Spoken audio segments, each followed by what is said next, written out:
Friends, welcome to Harish kitchen. இன்றைக்கி நம்ம என்ன பார்க்க போகிறோம் அப்படின்னா, நம்ம ஒரு சுவையான மட்டன் குழம்பு தான் பார்க்க போகிறோம். இப்போ நான் வந்து குக்கரில் எப்படி செய்கிறதுன்னு பார்ப்போம். குக்கரில் கொஞ்சம் எண்ணெய் ஊற்றிக்கிட்டேன்.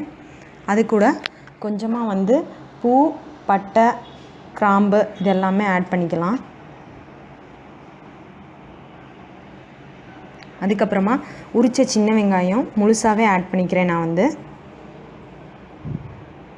நல்லா சின்ன வெங்காயம் வதங்கினதுக்கப்புறம் கொஞ்சம் கருவேப்பிலை ஆட் பண்ணிக்கிறேன். அதுக்கப்புறமா நம்ம வந்து மிக்சியில் இஞ்சி, பூண்டு, பச்சை மிளகா அரைச்ச பேஸ்ட் வந்து இதோட ஆட் பண்ணிக்கலாம். பச்சை வாடை போகிற வரைக்கும் நல்லா வதக்கிக்கலாம். இப்போ மிக்சி ஜாரில் வந்து கொஞ்சம் தக்காளி, 2 தக்காளி எடுத்திருக்கேன். அது கூட ஒரு 4 ரெட் சில்லி எடுத்திருக்கேன். வத்தல் 4 எடுத்திருக்கேன். அப்புறமா கொஞ்சமாக கருவேப்பிலை, அதுக்கடுத்து கொஞ்சம் பூண்டு, அதை வந்து நல்லா வந்து பேஸ்ட் மாதிரி அரைச்சிடணும். அரைச்சதை இதோட ஆட் பண்ணிக்கணும். இப்போ இது வந்து பச்சை வாடை போகிற வரைக்கும் நல்லா வதக்கணும்.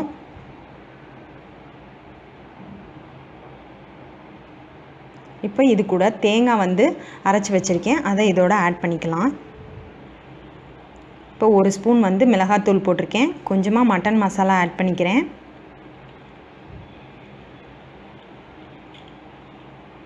அதுக்கப்புறமா வந்து சிக்கன் 65 பொடி வந்து கொஞ்சம் ஆட் பண்ணிக்கிறேன், அந்த ரெட் கலர் வர்றதுக்காக.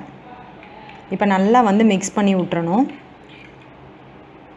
இப்போ இது கூட வந்து நம்ம வந்து கழுவி வச்சுருக்க மட்டன் வந்து ஆட் பண்ண போகிறோம்.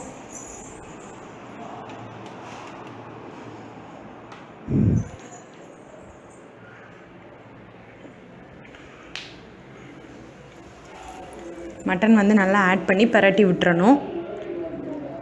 அதுக்கப்புறம் கொஞ்சம் தண்ணி ஆட் பண்ணிக்கலாம். இது கூட தேவையான அளவு வந்து உப்பு வந்து ஆட் பண்ணணும். கல் உப்பு ஆட் பண்ணிக்கிட்டேன். இப்போ குக்கரை மூடி வச்சிடறேன்.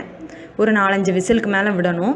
நல்லா வெந்ததுக்கப்புறமா ஓப்பன் பண்ணி பாருங்கள். குழம்பு நல்லா திக்காக வரல அப்படின்னா கொஞ்சம் நேரம் கொதிக்க வச்சோன்னா திக்காக வந்துடும். இப்போ அதுக்குள்ளே தாளிச்சிடலாம்.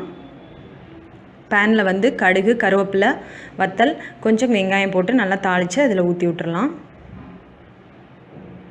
இப்போ சுவையான மட்டன் குழம்பு ரெடி ஆயிடுச்சு.